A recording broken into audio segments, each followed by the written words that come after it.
পরিমণিকেই। এত সুন্দর কেন? তার অনেক পার্সোনাল বিষয় নিয়ে অনেক কন্ট্রোভার্সি হয়েছে, তো প্রাইভেট রাখতে পারে না। আপনি ছোটবেলা থেকে কিরকম কিউট ছিলেন? এটা তো আসলে আমি জানি না, মানুষ জানে। আচ্ছা, বাট দুষ্ট ছিলাম অনেক ছোটবেলা থেকে। এখানে যারা এসেছেন সবাই সুন্দরী, আপনি নিজেও সুন্দরী।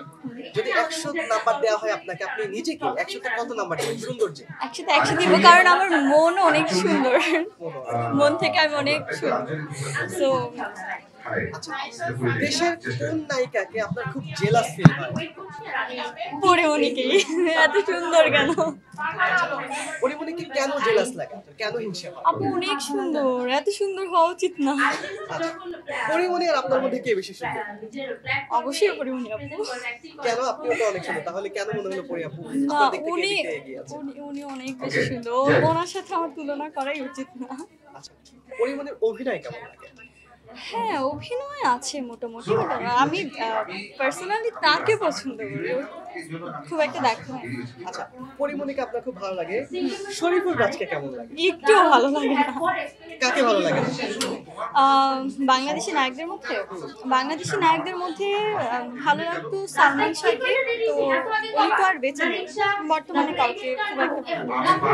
শরীফুল রাজকে কেন ভালো লাগে না বলুন? জানি না, মানে তার অনেক পার্সোনাল বিষয় নিয়ে অনেক কন্ট্রোভার্সি হয়েছে, তো প্রাইভেট রাখতে পারে না তিনি।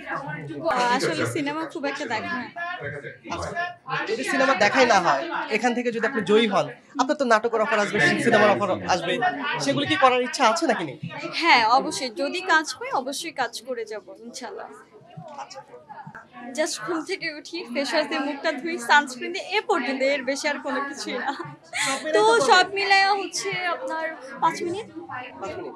আর হেলথ ঠিক রাখার জন্য কি করেন? বেশি বেশি খাই, এর জন্য আর মোটা হয়ে যাচ্ছি। কোনো নায়ক বা কোনো মডেল আপনার ক্রাশ? পরিমণি আপু আমার ক্রাশ।